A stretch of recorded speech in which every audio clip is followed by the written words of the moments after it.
all those wind turbines and vibration and noise? Yeah, actually, yes. That was all modeled. In fact, we just went through it with our WDI again, and they looked at it. So it's a minimal amount of vibration. The tuned mass dampener on the top actually, circumvents that to some extent. But there's sort of a different question here in a way that I wanted to touch on, and that is, it's interesting to make a building of this size sustainable, and I appreciate that. But I can tell you that what's much more important in China is dealing with much larger sustainable design issues. And I get this question sometimes I got it from Berkeley. A lot of the kids at Berkeley said, well, why is a super tower sustainable? And I'm not sure that a super tower in a lot of ways is sustainable, because a super tower and what it is a symbol. It's something more than just a building to the city, right? But, you start looking at sustainability issues, wind generation, all this other kind of stuff.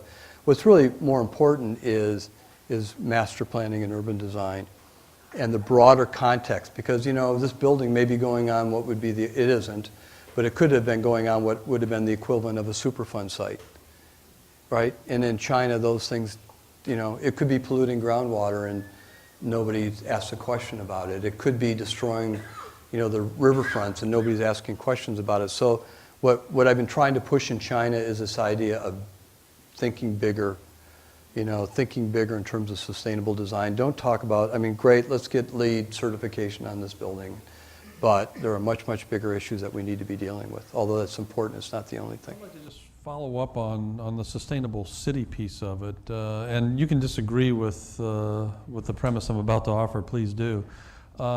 Your office is in old Shanghai. You look across the river where the Shanghai Tower is to Pudong, and it's like two different cities. The old city is vibrant and rich and textural. Pudong is not much more than a super scaled American suburban placeless development. You agree with that? Well, no.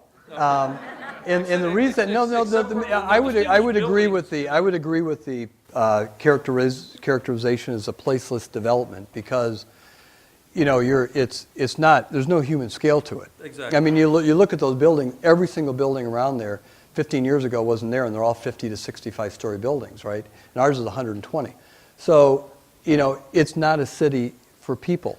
And it bothers me. The renovation of the streets? No, and I got interviewed by the China press about 3 weeks ago, and I'm sure that I annoyed them. I'm not even sure it ended up in the China Daily or not, but they asked me about Beijing, and the same question, right? And we were in Beijing 3 weeks ago, and 6 lanes of highway in one direction. This is in the city, the ring road. 6 lanes on one side, 6 lanes on the other side, 2 feet of roads, 2 feet of roads. So you got 16 lanes of road, and they're all like that. And you won't take your life in your hand across one of those roads, right?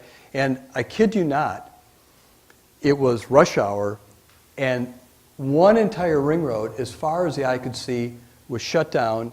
Everybody was out of their cars and they were smoking cigarettes on the freeway, right? And so that's not a sustainable city. And so the China Daily asked me what would happen. And I told them that they were going down the wrong path. I said, you guys are doing what we're doing. I said, you seem to think that, the answer is, everybody gets a car. Well, there were 400,000 cars added in Beijing last year.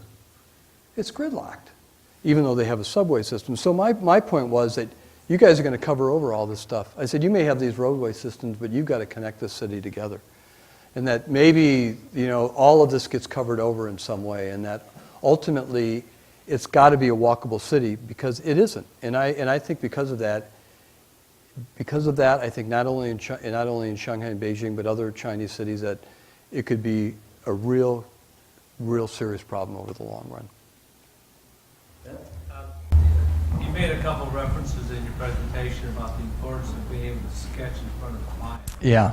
Could you expand on that a little bit? We try and teach that. See, all the students are leaving because they know that we're talking about sketching right now. I think they're in the middle of the design studio. No, I'm sure. You'll understand that. But it's what's... Computer environment. Well, first of all, just because you can do it through parametric modeling or you can do it on a computer doesn't mean it's good design, right? Okay, so that's the first thing. And we get some really strange things that get generated by folks that are playing with computers, right? And it's not even a matter of whether it can be built or not, it's just not good design. I think that what I have found, and I still find it today, and we found it with the Shanghai Tower. You saw those little hand sketches? The way we engaged the client early on, during the competition process, was going out and sketching in front of them.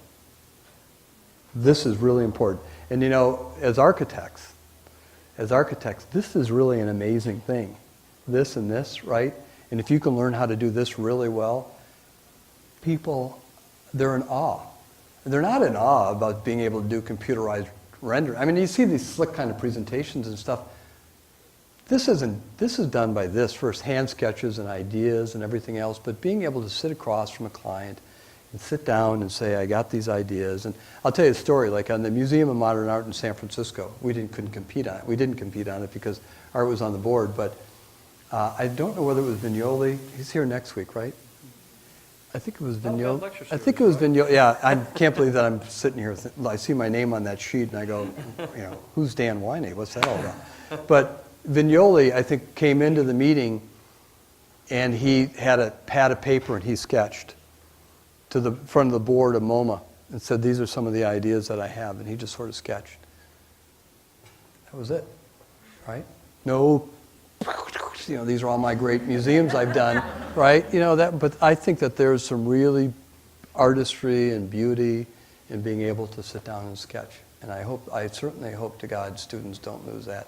I hope that fine arts, life drawing, render, all this kind of things that we learned, you know, we were magic markers and watercolors, right, at Howard Ed, and ink and stuff. But you can't lose that. I think if you lose that, you've really lost something important. Other questions? Maybe one or two more? Oh, I'm sorry. And then I'll do it. I can't see. Go ahead. What is, would you say, the best way to connect between the initial idea when you say, okay, I'm going to try and design for this, and then how do you approach possible design, keeping in mind that you have designed in so many different places? How do you know what's appropriate? You mean approach it in terms of actually doing computer modeling eventually? What's that intersection look like? No, not necessarily just design.